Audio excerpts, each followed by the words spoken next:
I am glad to introduce you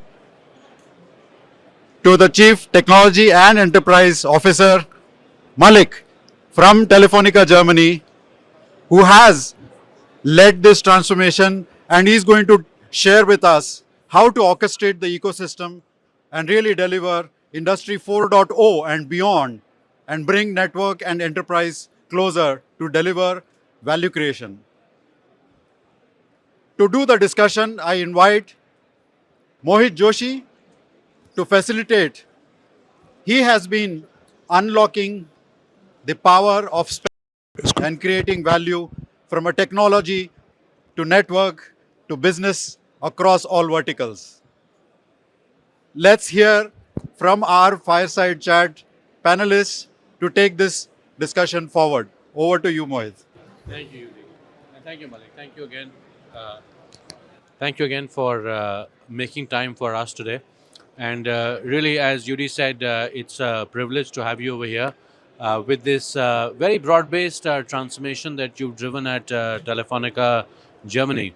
But today, we're not going to talk about the broader transformation that you've done, but specifically about the opportunity that we see because of the whole transformation of manufacturing. How do you see the role of telecom players moving from transport to becoming really truly system orchestrators and driving this whole vision of the hyper connected, hyper automated industry of the future? Absolutely, Mohit. Pleasure to come over here and again meet you guys at Tech Mahindra.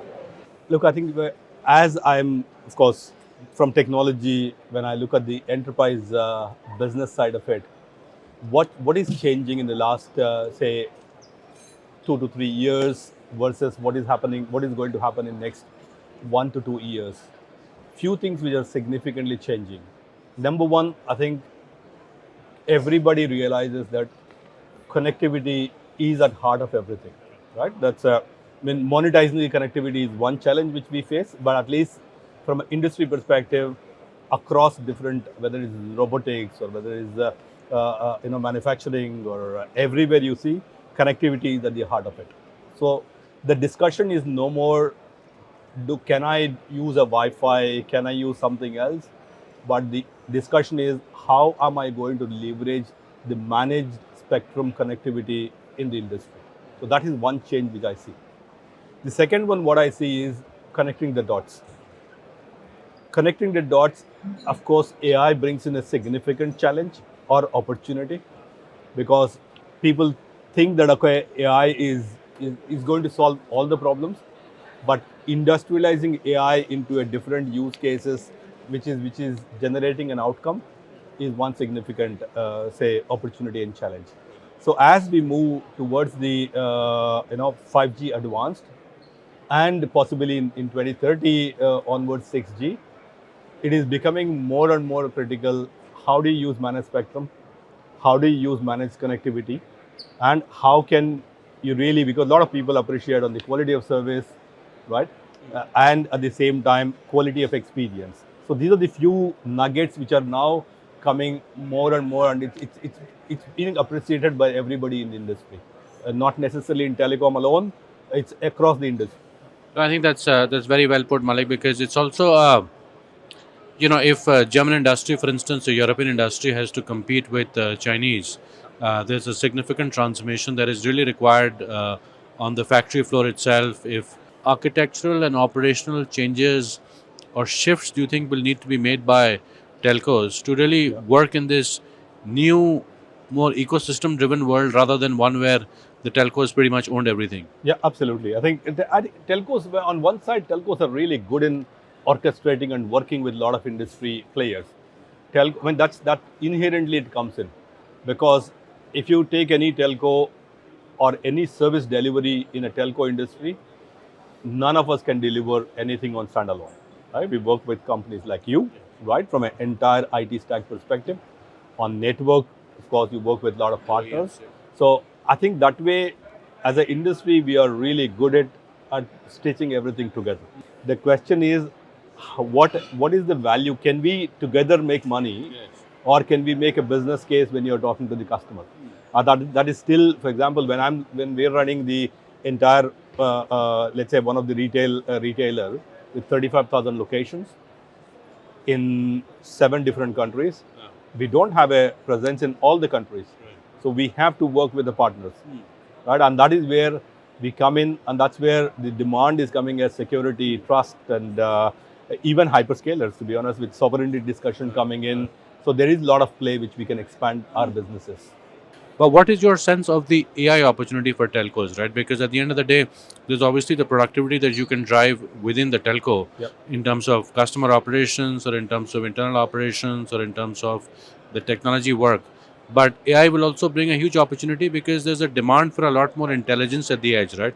But as more and more of the intelligence shifts to the edge, the network demands on telcos also will increase significantly, right? In fact, in last just 12 months, we see telcos have, of course, significant downlink capacity what we were delivering. Just in last 12 months, we see 3-fold increase in the uplink, right? And that's going to be transforming the telcos, because telcos, we never had, when we had, of course, people were uploading the videos, the traffic intensity was not very high. But now 3-fold increase. If I look at the inference going into the rooftop, when today, if I take the edge infrastructure, I don't think any infrastructure provider in the world can be as close as the telco to a customer. So every rooftop can become an edge compute. Every rooftop can go to inference, but that demands a lot of uplink capacity, right? Then the symmetrical telco is basically you have 1:100, right? One uplink and 100 downlink, but that's going to change. So that paradigm change will happen because of the AI.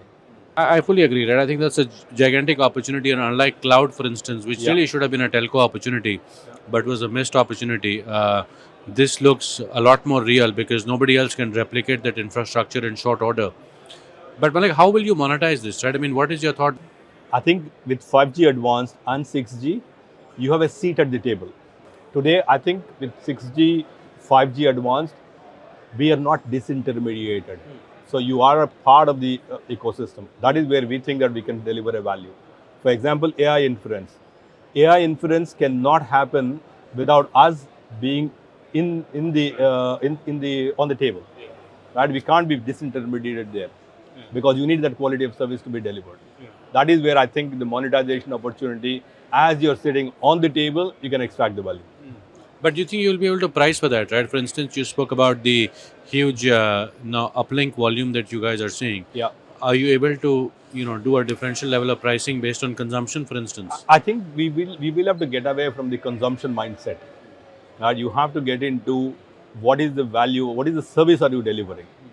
And as you said, a lot of it will depend on, telcos providing that combination of solutions, the connectivity, and the safety. How do you see that partnership evolving with the auto business or the aerospace business? If I go to a retail, if I go to logistics, the moment I'm able to provide a quality of service and assured quality of service, because 5G advanced gives us that opportunity. Because in a general 4G, when any consumer network, it's difficult for us to differentiate. The moment you go into a slicing, then you're able to assure the end-to-end value cycle. But because you also mentioned 6G, 6G is still some way away. Well, what do you think will be the killer app for 6G, right? I think one of the things that we were lacking with 5G is a sort of a killer app. What is the killer use case for 6G? It is a transitioning towards a sensing of networks. That is, network will become sensors. Because today, if you take example, if you take today, you have 3 things, right? You have a network intelligence, which is provided by us. Then you have a physical intelligence, the number of sensors which are now slowly coming in, right? As you integrate all the, whether it's Autobahn or whether it's traffic light, everywhere there is a physical sensing which is happening. So you have a physical intelligence, network intelligence, and artificial intelligence. So these 3 vectors would be the kind of where you start the sweet spot for 6G. If you were to look ahead, 3 or 4 years down the future, Malik, with everything that is happening, in AI, everything that is happening with the evolution of telco networks, everything that is happening in the telcos really rethinking their own mandate beyond connectivity and solutions and into security as well. Yeah. How would you see the industry being in 2030? Yeah, I think this is first time I see. I mean, we have been using 2G, 3G, 4G, 5G. I think this is a. I mean, telcos have been adopting technology faster than anybody in the industry. Number one, I think AI is one thing which is coming. It cannot be afterthought, but AI is one thing which says it has to change at an operating level. The OS has to change, and that is where I feel like telcos can be, or maybe as an industry we will be able to disrupt ourselves. And that's a big opportunity. No, I think that's very well. On that very thoughtful note, I don't know if anybody in the audience had any questions, but really appreciate your time. Perfect. Pleasure, Mohit. Thank you very much, guys.